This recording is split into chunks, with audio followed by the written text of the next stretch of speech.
Overmyer, for our friend from CBS New York, Channel 2. Good morning, Steve-O. Permission to board the mothership. Granted. How you doing? Now I'm comfortable. I'm feeling comfortable. Now I'm on the mothership with the captain. That's right. And we're driving to on a voyage unknown. That's right. Yeah. Now, we had all these reports last week and previous weeks that the Giants inevitably were going to take Saquon Barkley. They really loved him. Did you ever think that was a smokescreen? No, I mean, if you know what Gettleman's history is, Gettleman likes a guy and will make that pick as quick as possible. When he was with the Carolina Panthers, he was known for getting his picks in within the first 30 seconds. So it tells me that once they lock in on a guy and that guy becomes available to him, they're basically closing their ears to any offers, any ideas. This is going to be the guy that's going to move them in the right direction. I can't believe that Mraz is down on this pick. Says he refuses to buy a Saquon Barkley jersey unless they win a Super Bowl. And I understand that he's supporting the Giants. He supports Barkley. He wants to see success out of him. But this was absolutely the best pick for the Giants as they sit right now. If you look into the numbers and what Pat Shurmur's offense did with the Minnesota Vikings, they were number one in play-action passes, number one in time of possession. The play-action pass and the ground game is so pivotal, so critical to what this Giants offense needs, and you can't rely on Stewart to be the guy that's going to lead you down that path. You need someone that is explosive, someone that is a prototypical running back. And this guy, I mean, as the Giants basically said, we've not seen anyone like him. He runs a 4.33. He benches more than an offensive lineman. He has every quality that you would ever want in a running back. And my goodness, I can't imagine. Giants fans would love to go back to the Twin Tights, run first, ground and pound kind of an offense. But you can't do that anymore. Why not? The pendulum swings both ways. It's 2018. I get the fact that there's a lot of, well, you have a pretty explosive receiver right now as well, and a quarterback that can get the ball to him within 10 yards. But you will be able to you're going to be able to open things up a lot more if you have the safeties are going to be pulled down and trying to stop the rushing attack. What did you think about the Browns going Baker Mayfield number one? I think it's a reach to make him the number one pick. It was, and, you know, in talking to some people over the Jets, they felt that maybe the Browns have done a little over-analyzation of Sam Darnold. Maybe they looked into him a little too much and saw some warts, and who knows?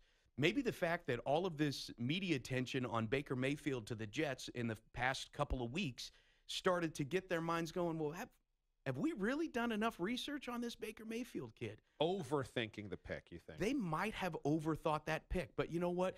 Even 24 hours before the draft, we would have thought it impossible for Sam Darnold to fall to number 3 in the Jets. That's right. 24 hours before. Yep. And it wasn't until the day of the draft you started to hear these rumblings of that they really might take Baker Mayfield number 1 overall. And I think that this has turned out to be, I mean, a gift, an absolute gift for the Jets and the Jets fans. They're seriously, their heads were spinning. They could not screw it up. They had maybe the number 1 pick in the draft fall to them at number 3. And you have to imagine, okay, so they traded 3 second-round picks and their first to move up from 6 to number 3. You would have to imagine that if they would have somehow put together a package to go to number 1, the guy they were going to get was Sam Darnold. That's right. So they basically got the first overall pick. That's right. On the value of that trade.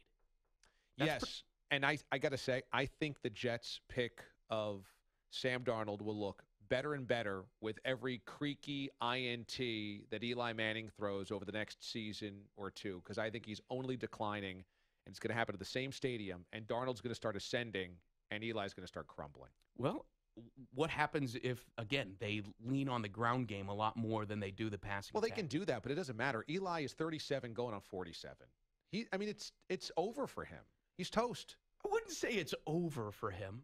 I mean, okay, 37, we've seen quarterbacks excel. He's not like those other guys. At higher ages. He's not like Tom Brady. He's not like Drew Brees.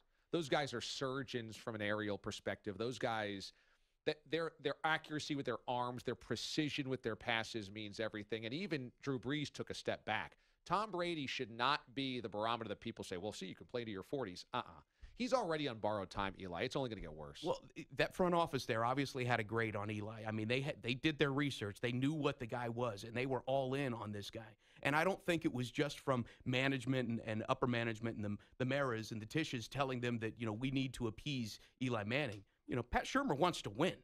Dave Gettleman wants to win. They're going to put the best team out there on the field, and if they believe that Eli Manning is going to be able to rise back up to that level, then you have to agree with their opinions. I disagree with their opinions wholeheartedly, and I think that what ended up happening was last year they got scared out of losing because the fans turned on them. And they saw flashes, the Mara family saw flashes of the 1970s where fans were really upset and stopped going to the games. And they said, we can't do this again. And so we'd rather be 10-6 rather than take a 5-11 and eventually become a Super Bowl champ. We'll try to patch it together right now. So that means you're saying that PR was as much of a reason why they took Saquon Barkley as opposed to Sam Darnold. It's part of the reason, and I'll tell you why. Why put Eli Manning back in the starting position last year once you took him out? It made no sense. The season was over. He should never have been taken out. That was the whole point. Unless you were going to evaluate Davis Webb. There was no reason to watch Geno Smith, but evaluating Davis Webb was absolutely on the table considering it was a lost season. But what do they say? Oh, no, we're sorry the fans are upset. We got to get Eli back in there. We did wrong. We were so wrong. We're sorry. It was stupid how they handled it, but the decision to bench Eli could have paid dividends. But instead, they backtracked on it because they got scared.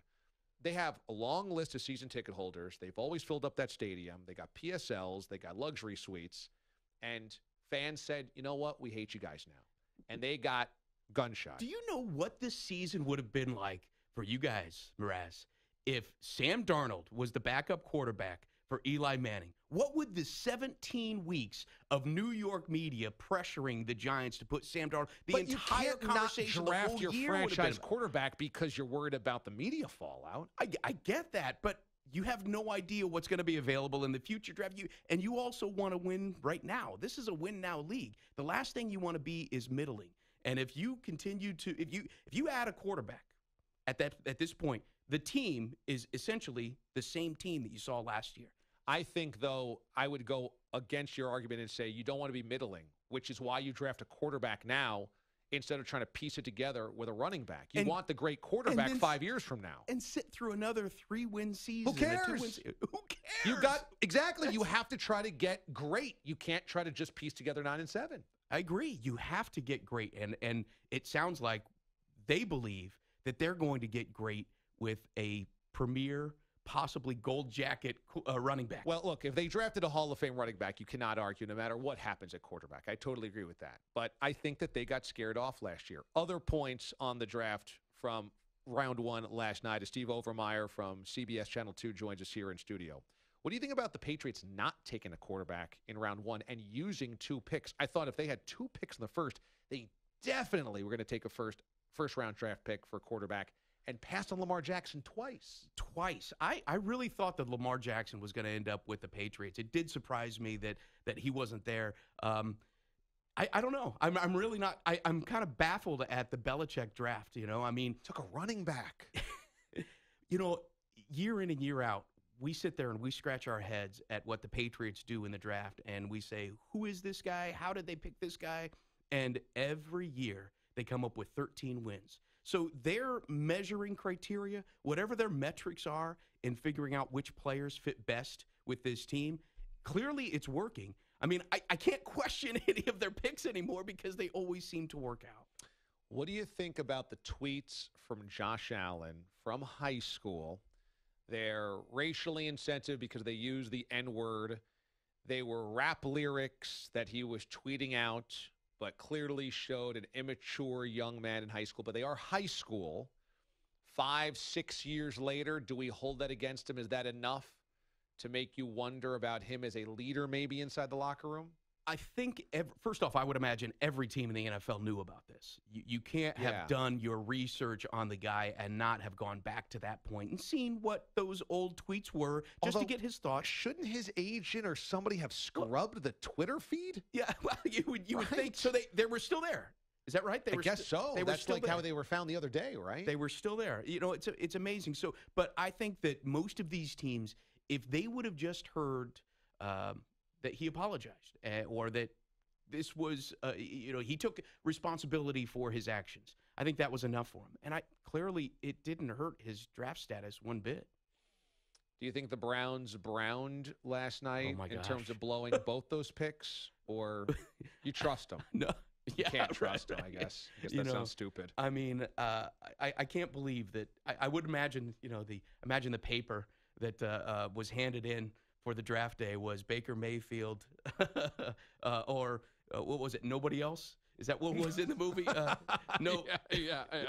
No other way. And the fact they took the corner instead of Chubb with the fourth pack. Yeah.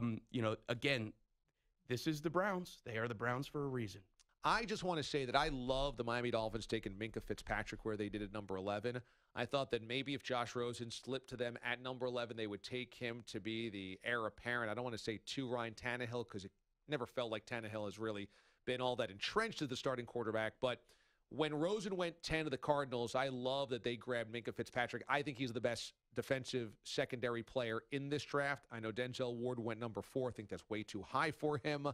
I really liked Minkah Fitzpatrick. Derwin James ended up going 17 to the Chargers. I thought that even though it's not quite a mid-round pick, still getting Fitzpatrick, great DNA, great attitude, great compete level. Nick Saban said he's the player that he's coached that's closest to Nick Saban's own mentality, which says a lot, and played in huge games, played in national championship games, always delivered force. I just think that the Dolphins got a real defensive leader with a pick at number 11, and I thought all along that he was deserving of a top 7 selection, and for them to get him at number 11, I really like that for the Miami Dolphins. We are taking your phone calls, comments, concerns, and questions regarding the NFL draft here on the show. I thought it was interesting, though, Steve-O, as you said, you think that there's a possibility that Sam Darnold could be starting earlier rather than later this upcoming season for the Jets. From all of the indications, what I'm seeing, if I'm just reading his body language, first off, this guy is he's a very serious individual. I mean, we had him in studio earlier this week, and you could just sense he was very driven and professional, yes, diplomatic about everything, and it was just football was it right now for him. Football is extremely important to him. I mean, it was almost difficult for him to break a smile last night. I mean, it was almost secretive for him to break a smile. And when Otis Livingston, our reporter out there, ended up asking him a question about sitting behind Josh McCown, the look on Sam Darnold's face told me this isn't going to be a coronation for McCown. That Sam Darnold, this is going to be a competition. His response was very polite. I look forward to learning from all of these quarterbacks. But what you really hear when you read between the lines is, I'm going for it. And I think you like to hear that from a rookie.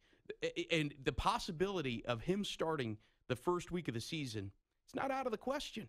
The fact that week one, you think week one, because we've heard that maybe he needs to redshirt a year and maybe take some time to develop. There is that path, and I'm sure that they're going to figure that out. However, I wouldn't put it past him to build himself up and to get ready and to have an amazing camp strong enough that he could be the starting quarterback in week 1 on Monday Night Football in the spotlight against Detroit. How about that? I can see that. Wow.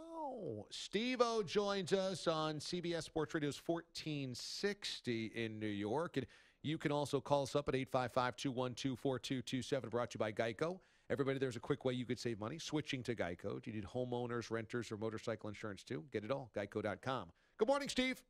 How are you? Good. How you doing? Guys. Good morning. Good. Morning, buddy. So the only thing I was going to say, big-time Cowboys fan, I actually really liked their pick last night, and I think if you follow the trend since Stephen Jones has been controlling the draft, it reminds me of a couple years ago when they took Travis Frederick late in the first round, and all Cowboys fans said, who?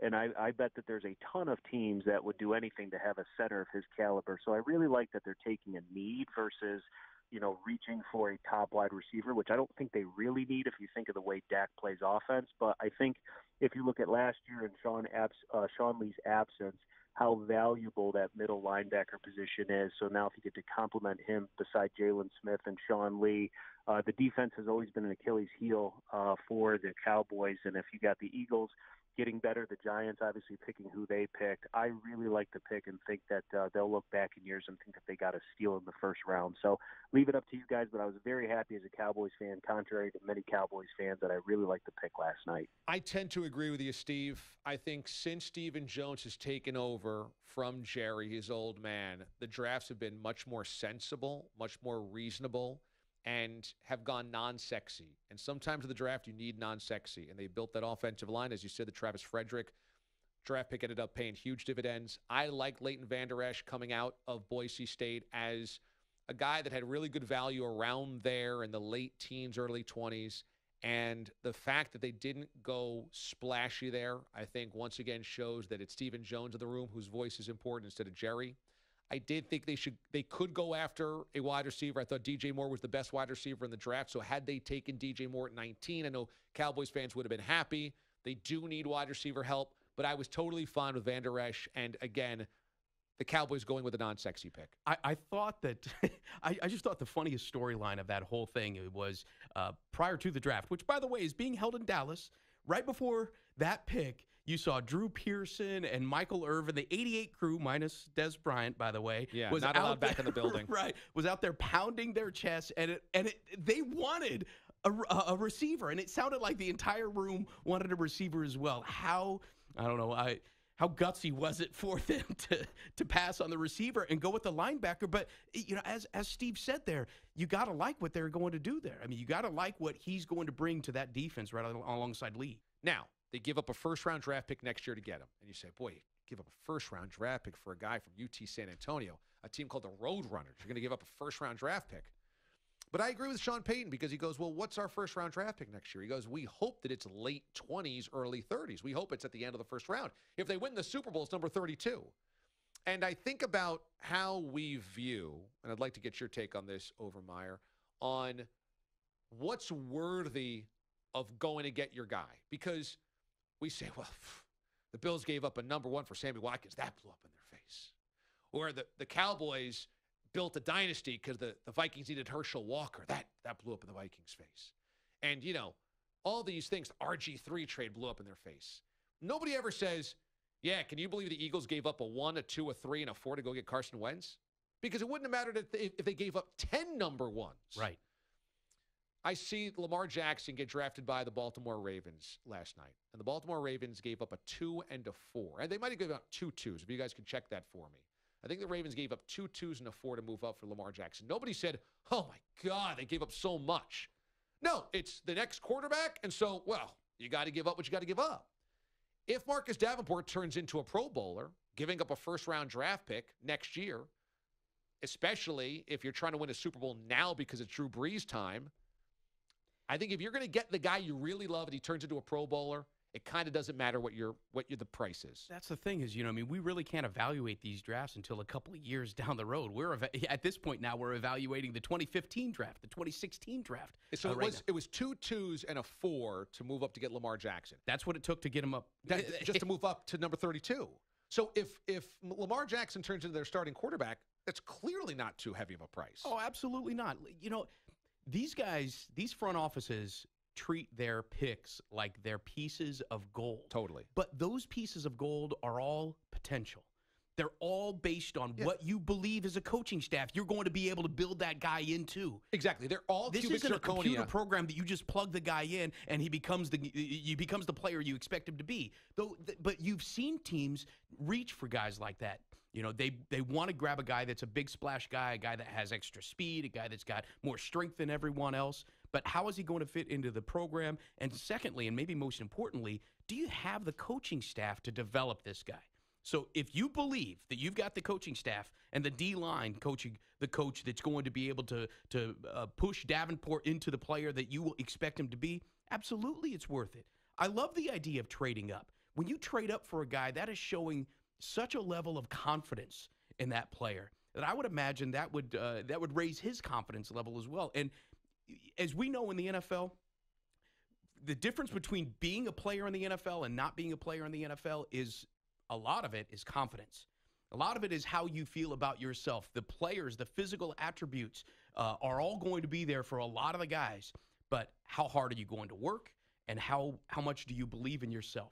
And the coaching staff has a lot to do with that. Yeah, and to your point, like it's all potential.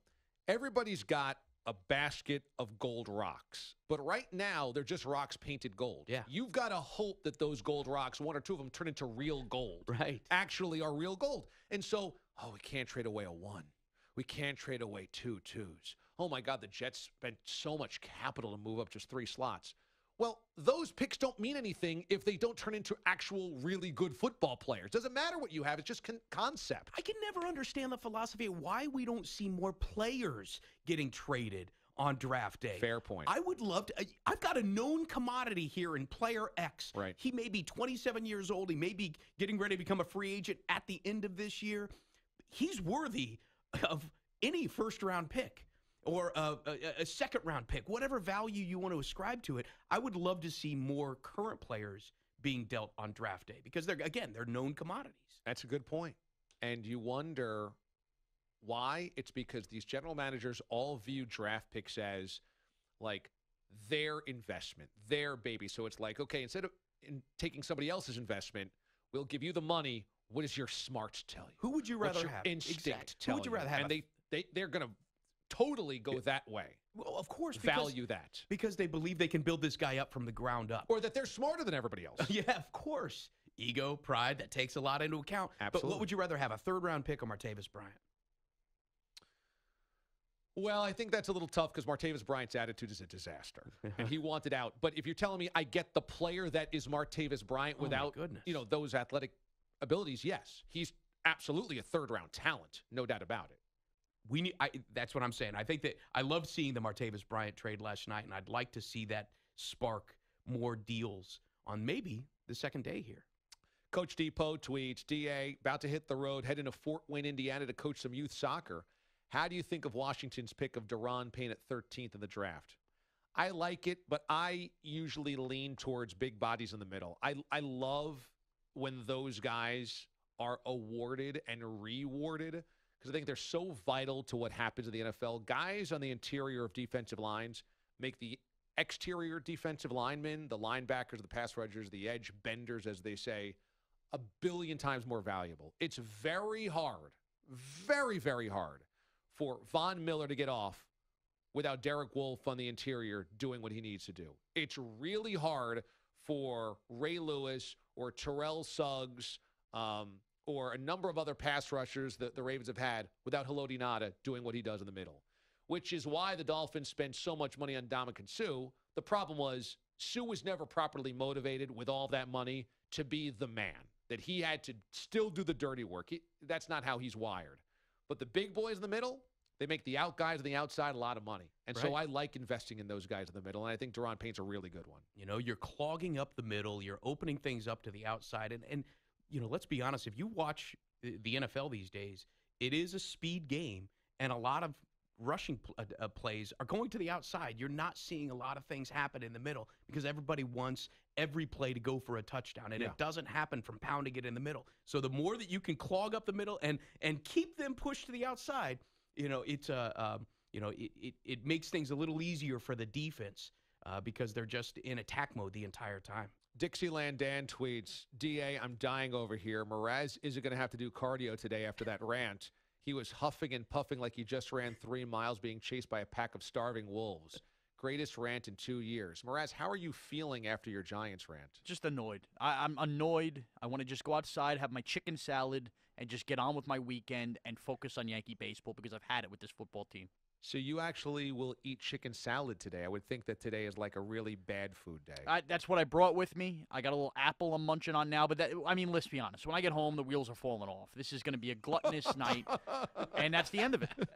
What was yesterday's meals like in the middle of this?